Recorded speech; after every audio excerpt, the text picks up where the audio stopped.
आज का हमारा टॉपिक है समास। आज हम समास पढ़ेंगे संस्कृत में। तो देखो, समास जो शब्द है सम उपसर्ग पूर्वक अस धातु में धन प्रत्यय जोड़ने से बना है। समास का शाब्दिक अर्थ होता है संक्षिप्तीकरण। संक्षिप्तीकरण का मतलब संक्षेप करना, छोटा करना।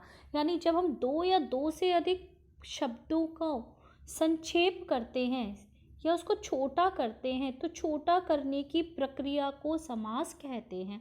या फिर आप सरल भाषा में अगर इसको याद करना चाहते हैं इसकी परिभाषा, तो पदों के संक्षिप्तीकरण को समास कहते हैं। अब समास शब्द जो है इसमें दो पद होते हैं। जैसे एक उदाहरण देखो, धनहीनः। धनहीनः में धन जो है पूर्व पद है और हीनः उत्तर पद है। यानी पहला वाला जो पद है वो पूर्व पद कहलाता है और बाद वाला उत्तर पद कहलाता है। तो समास के भेद देखो, समास के बच्चे 6 भेद लिखकर आते हैं, लेकिन समास के 4 भेद बताए गए हैं।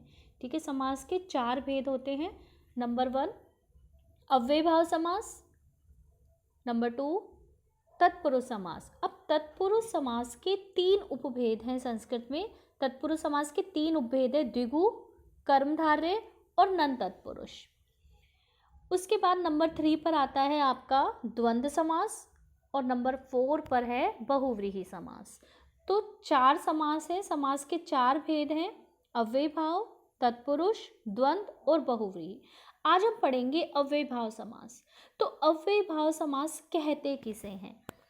तो देखो, अव्ययभाव में पहला पद अव्यय होता है, यानी जो पूर्व पद है। अभी मैंने आपको बताया कि समास के जो पद हैं इनमें 2 होते हैं, 2 पद होते हैं। एक होता है पूर्व पद, एक होता है उत्तर पद। तो जिसका पूर्व पद अव्यय होता है और उसी की प्रधानता होती है, उसे अव्ययभाव समास कहते हैं।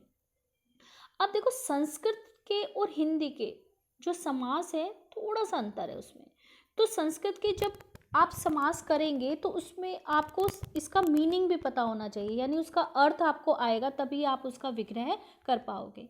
तो पहला है, मैं आपको उपसर्ग के अव्यय जो हैं उनका अर्थ समझाऊंगी और फिर उनके उदाहरण आपको समझाऊंगी। तो नंबर 1 पर सबसे पहले आप उपसर्ग यानी उप जो अव्यय है उसके एग्जाम्पल देखेंगे, उसके उदाहरण मैं आपको समझा रही हूँ। तो उप का अर्थ होता है समीप। अब देखो, जैसे अगर आपके पास उदाहरण आता है उपवनम,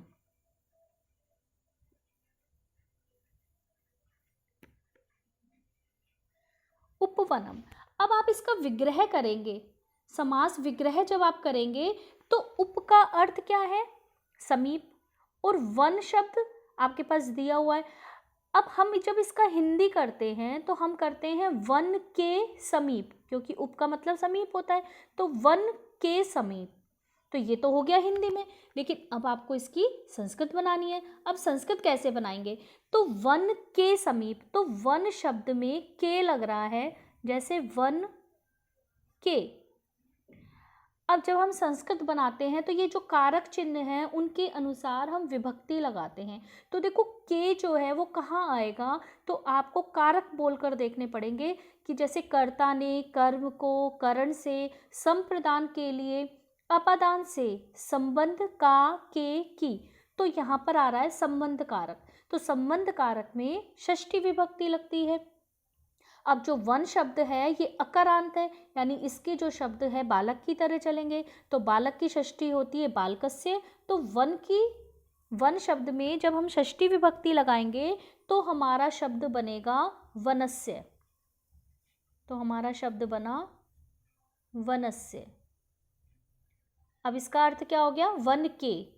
और समीप, समीप उप की जगह हम क्या लिखेंगे? समीपम। तो वनस्य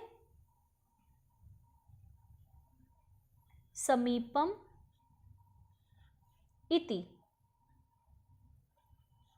तो इसका विग्रह क्या हुआ उपवनम का? वनस्य समीपम इति उपवनम। वन के समीप, जो वन के समीप है ऐसा उपवन। अब एक और एग्जाम्पल देखो, जैसे उपवृक्षम।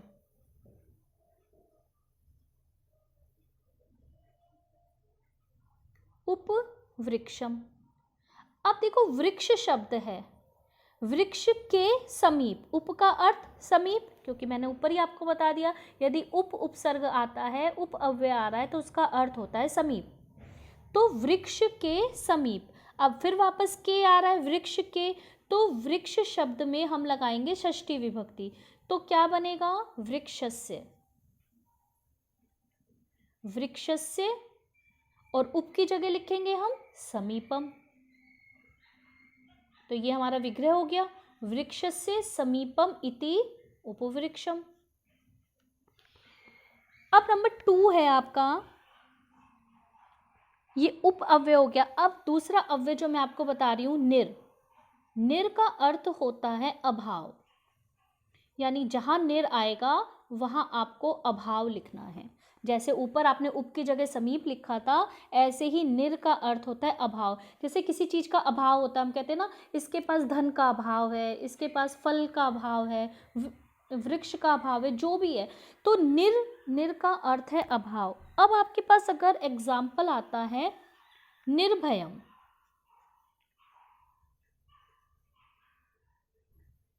निर्भयम, ठीक है, इसका समास विग्रह करें, तो आपको जब तक इसका अर्थ नहीं समझ आएगा तब तक आप इसका विग्रह नहीं कर सकते। तो निर का अर्थ अभाव मैंने अभी आपको बताया, तो निर जो उपसर्ग है इसका अर्थ है अभाव, और भय मतलब डर, यानी डर का अभाव। तो जहाँ डर का अभाव होता है वह निर्भय होता है।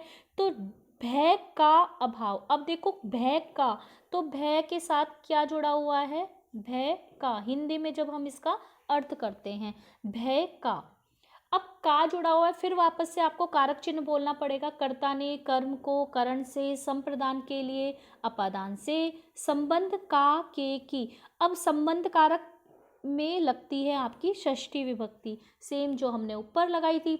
ऐसे ही अब आप भय शब्द में षष्ठी विभक्ति लगाएंगे, तो षष्ठी विभक्ति बनेगी आपकी भयस्य, जैसे बालकस्य ऐसे ही भयस्य। अब निर के स्थान पर हम लिखेंगे अभावः, भयस्य अभावः, भय का अभाव, इति, इति निर्भयम, यानी जहां भय का अभाव होता है वह निर्भय होता है। ऐसे ही एक और एग्जाम्पल देख लो, जनानाम अभावः, जनानाम, जनानाम अभावः। अब अगर आपके पास इस तरह से वर्ड आ गया इति, अब आपके पास विग्रह दिया हुआ है, आपको इसका समस्त पद बनाना है। यहाँ तो हमने समस्त पद का विग्रह कर दिया भयस्य अभावः इति। अब अगर 2 तरह से क्वेश्चन आते हैं, आपके पास विग्रह दिया हुआ है तो आपको इसका समस्त पद बनाना है।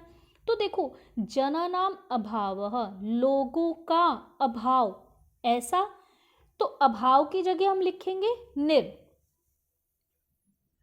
ठीक है। अब निर आपका है हलंत, र में हलंत, प्लस जन, जना नाम है ना लोगों का, तो लोगों की, जन शब्द है मूल, इसकी हमने षष्ठी लगाई तो जना नाम शब्द हमारे पास बना। तो अब हम इन दोनों को जोड़ेंगे तो हमारे पास शब्द बनेगा निर्जन।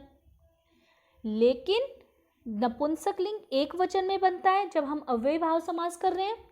जब हम समस्त पद बनाएंगे तो हम इसके अंदर म भी जोड़ेंगे, यानी नपुंसकलिंग एक वचन में, जो अव्ययी भाव समास होता है नपुंसकलिंग एक वचन में होता है जब हम इसका समस्त पद बनाते हैं। तो समस्त पद बनाने के बाद यह अव्यय बन जाता है तथा यह नपुंसकलिंग एक वचन में होता है।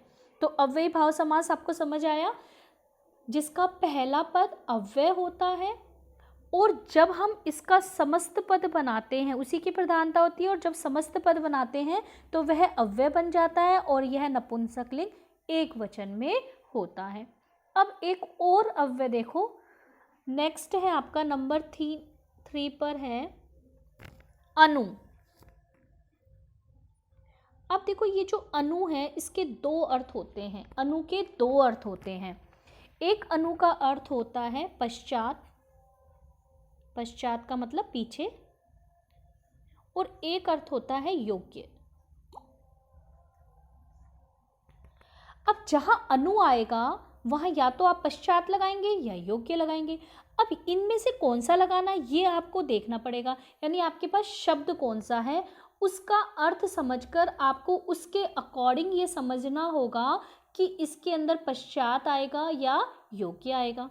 तो देखो एक एग्जाम्पल से हम समझ लेते हैं। अगर हमारे पास आता है अनुरथम, अनुरथम, अब देखिए अनु का अर्थ मैं आपको पहले समझा चुकी हूँ, अनु का अर्थ या तो पश्चात आएगा या योग्य। अब दूसरा पद कौन सा है इसमें, रथ।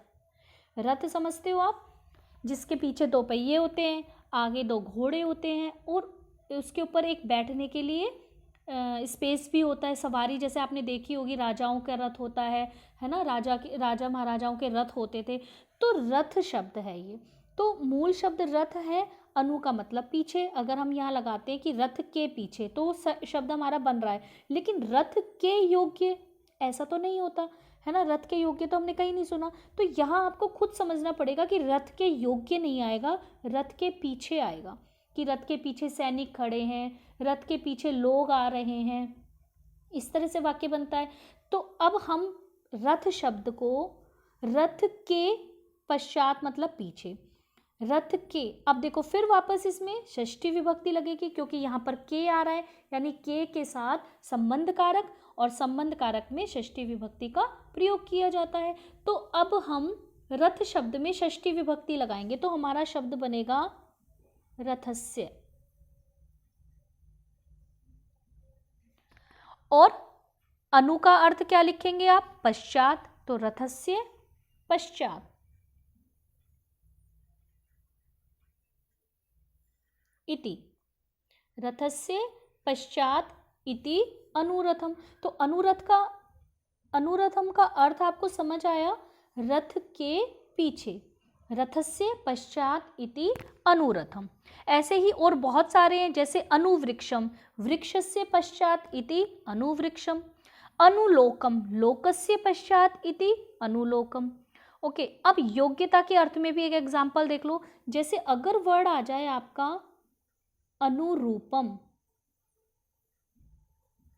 अनुरूपम, अब देखो रूप के पीछे तो नहीं आएगा ना, मूल शब्द क्या है, रूप, और ये अनु, दोनों को पदों को अलग अलग हम समझेंगे।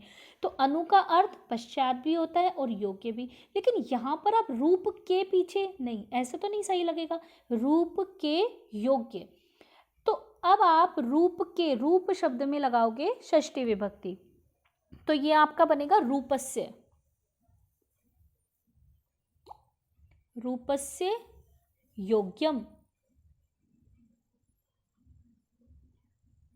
रूपस्य योग्यम इति, रूपस्य योग्यम इति अनुरूपम। अब इसी के सिमिलर और भी एग्जाम्पल है, जैसे अनुगुणम, गुणानाम योग्यम इति अनुगुणम। ऐसे ही अनुव्रतम, वृतस्य योग्यम इति अनुव्रतम। तो इस तरह से आपके बहुत सारे एग्जाम्पल